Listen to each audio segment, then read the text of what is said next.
Hola, buenos días. Mi nombre es José Padilla y hoy les voy a presentar los procesos de respiración celular y fotosíntesis dentro de una célula vegetal y cómo estos se relacionan entre sí.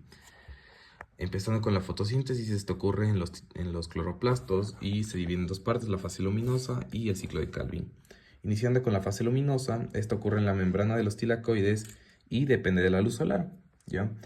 Esta fase usa la luz solar para poder formar el oxígeno, ATP y NADH de manera directa e indirecta. Directamente se forma el oxígeno usando la luz solar para cortar la molécula del agua en oxígeno y iones de hidrógeno. De ahí, para poder formar el ATP, se usa la energía del sol para excitar los electrones que se encuentran dentro de la clorofila, que se encuentra dentro del fotosistema, para que ésta vaya saltando entre las proteínas de membrana del tilacoide para poder darles energía para que hagan un transporte activo de los iones de hidrógeno que se encuentran fuera del tilacoide hacia dentro del tilacoide, y después estos iones de hidrógeno van a salir disparados por la ATP sintasa, que cada 4 iones de hidrógeno que pasen van a fosforilar una molécula de ATP, y el NADPH se forma cuando una molécula de NADP se mete en la NADP reductasa con la energía de los electrones, se va a formar una NADPH. ¿Ya? Es importante también resaltar que el NADPH es una molécula transportadora de electrones y que se va a usar en el ciclo de Calvin, al igual que el ATP que se produce en esta fase luminosa. Haciendo una recapitulación de los productos de la fase luminosa, que son el oxígeno, el ATP y el NADPH. Iniciando la fase oscura o el ciclo de Calvin. Esto ocurre en el estroma, que es el líquido del cloroplasto. Aquí el CO2 se capta por los estomas de la planta y se combina con el ATP y el NADPH generados en la fase luminosa para poder formar el G3P, que es un precursor de la glucosa. La planta puede utilizar la glucosa formada como fuente de energía o también almacenarla como almidón.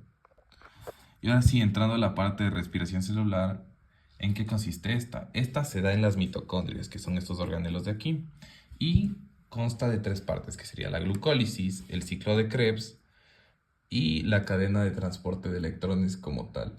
Empezando con la glucólisis. La glucólisis es un proceso que se da en el citoplasma de la célula, ¿ya?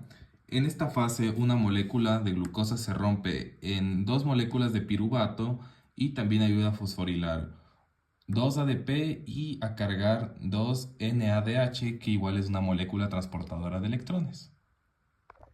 Pasando a las partes que ocurren dentro de la mitocondria, tenemos la oxidación del piruvato. El piruvato se oxida en acetil coenzima A, que es una molécula muy necesaria para la siguiente fase, que es el ciclo de Krebs.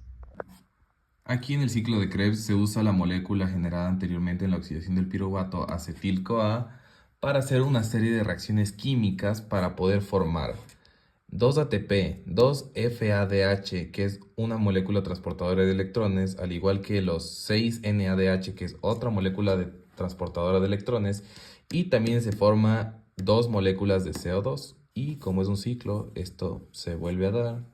Ya para la última fase de la respiración celular, que es la cadena de transporte de electrones, se van a utilizar dos de los productos producidos por el ciclo de Krebs, que es el NADH y el FADH, que cabe recalcar de nuevo, son moléculas transportadoras de electrones. Estas van a transportar electrones a los complejos proteicos encontrados en la membrana interna de la mitocondria. La energía que dan estos electrones a los complejos proteicos van a hacer que estos bombeen iones de hidrógeno al espacio intermembrana de la mitocondria desde la matriz mitocondrial, o sea que saldrían hacia afuera de la matriz mitocondrial. Esto formará una gradiente de concentración que hará que los electrones salgan disparados hacia adentro de la matriz de la mitocondria por la ATP sintasa. Y esto fosforilará a una molécula de ATP por cada 4 iones de hidrógeno que vayan a pasar por la ATP sintasa. Después de la fosforilación del ATP, se produce más o menos entre 26 a 28 ATPs y se va a producir también agua en este proceso, ya que al final de la cadena de transporte de electrones, el una molécula de oxígeno va a agarrar esos electrones y se va a unir con los iones de hidrógeno y van a formar las moléculas de agua como subproducto. Entonces, ¿cómo se relaciona la respiración celular con la fotosíntesis? Estos dos procesos se relacionan de tal manera que se pueden usar los productos del otro para poderse dar.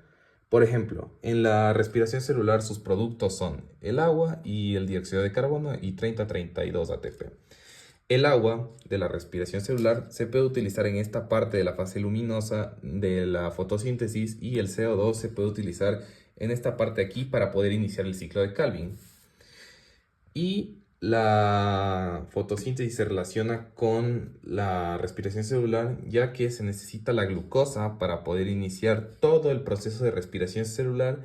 Y también hay que recordar que los procesos, por ejemplo, del ciclo de Krebs, son procesos aeróbicos, o sea que requieren la presencia de oxígeno. Y así es como se relacionan los procesos de respiración celular y fotosíntesis. Chao.